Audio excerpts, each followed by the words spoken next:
Welcome to The Explainer. So, have you ever wondered why some households just seem to effortlessly weather life's storms, while others kind of fracture at the slightest hint of trouble? Well, today we're unpacking a beautifully simple story about a father, a mother, a son, and a daughter. Now, on the surface, it's a really straightforward tale. But as we dive into the source material, it actually reveals some incredibly profound, universal truths about family harmony, crisis management, and the literal architecture of a resilient home. But before we meet our characters, I want you to consider a question. What makes a family truly happy? And going a step further, think about your own household. When unexpected challenges pop up, do you guys tend to scatter or do you come together? Keep that in the back of your mind as we go, because the answers we're uncovering today are super applicable to our everyday lives. All right, part one, the anatomy of harmony. Let's explore the baseline the narrator sets up in scene one. So, who exactly is in our cast today? We have Father Ram, Mother Sita, son Mohan, and daughter Radha. Guided by our narrator, they represent a classic, highly functioning family unit. Now, granted, these kids might be a bit more perfectly behaved than we usually see in the real world, but they operate as an absolute masterclass in building a healthy collective. Right out the gate, the narrator explicitly tells us that this family loved and respected each other, living together in harmony. The really essential thing to grasp here is that their harmony was not an accident. It wasn't just good luck or good genetics. It's all about setting a peaceful foundation through mutual love and respect. It's a continuous, daily choice that every single member of the family is actively participating in. Moving right along to part two, laying the foundation. Because scene one goes way beyond just enjoying a peaceful afternoon. So Father Ram does something super strategic here. He doesn't wait for a crisis to start teaching unity. He instills this rule during a time of absolute peace. You know, trying to establish ground rules during a high-stress situation almost never works out well. Ram is laying down the philosophical bedrock of their home when everyone is totally calm and receptive. And just look at the response from his son, Mohan. Bam, immediate agreement. This shows exactly how receptive the kids are to this foundational guidance. There's no rebellion, no eye-rolling whatsoever. Because that baseline of respect was already there, the father's instruction lands as valuable wisdom, not some overbearing demand. Then the daughter, Radha, chimes in, and honestly, a kid actively volunteering to do chores? It's kind of a minor miracle. But seriously, what's brilliant here is that Radha takes this somewhat abstract concept of helping one another and instantly applies it to practical, everyday responsibilities. She translates the theory into the actual physical work of keeping a house running. Mother Sita totally nails the follow-up, offering instant positive reinforcement. By explicitly expressing her pride, she validates the kids' commitments and permanently cements the family's shared values. She makes sure that doing the right thing feels really good, which pretty much guarantees that behavior is going to happen again. This whole flow perfectly sets up a classic three-act structure.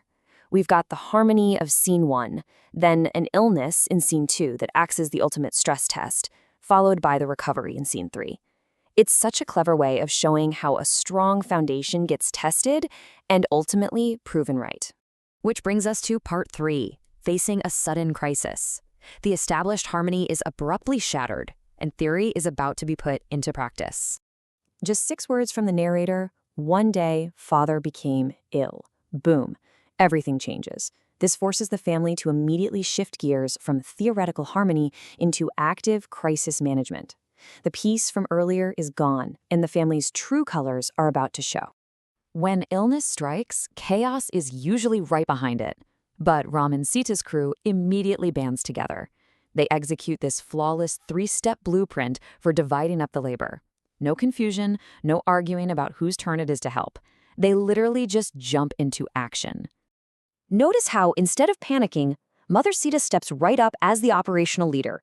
She delegates efficiently, starting with Mohan.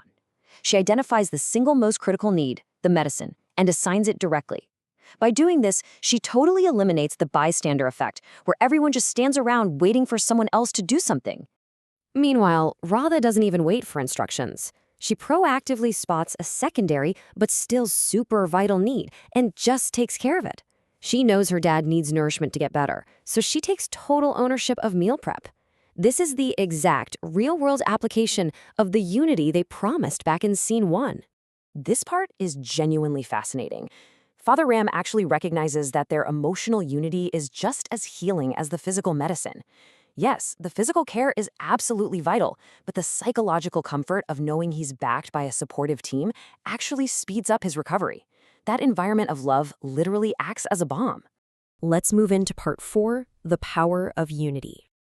After a few days of this dedicated care, happiness finally returns to the household.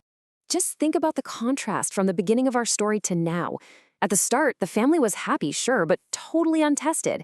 By the end, they're fundamentally different. They've been tested by a shared hardship and have transformed into a genuinely proven, resilient unit. Father Ram proudly calls out this transformation.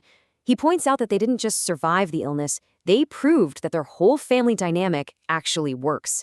By calling them an example, he's basically saying, hey, what we have right here is something other people should be modeling. They totally passed the test. Finally, part 5, lessons for our lives. Let's distill the core takeaways from Rama and Sita's household that we can start applying to our own real-world relationships. What we've uncovered here is basically an exact psychological formula for a joyful life. Look at the inputs required: love, respect, and understanding. When you consistently feed those into a relationship, the guaranteed result is peace and happiness. You simply cannot get that result without providing the right inputs first. In fact, Mother Sita flat out names these 3 pillars at the very end. She knows exactly what kept their family from falling apart. Love was the fuel for wanting to help. Respect is what allowed them to take direction without ego getting in the way, and understanding let them anticipate exactly what needed to be done. And the absolute proof that this whole formula works? The kids. The text specifically notes that Mohan and Radha speak these final words completely in unison. The fact that they're speaking as one proves that their parents' lessons have been totally absorbed. The next generation has the blueprint locked in. So, as we wrap up this explainer, I want to throw that original question right back at you. When the unexpected happens in your life, do you scatter or do you come together? Ram and Sita's story proves that unity isn't just some magical reaction to a crisis. It's the result of the groundwork you lay during times of peace. So, what steps can you take today to start fostering that incredible brand of love, respect, and unity in your own home?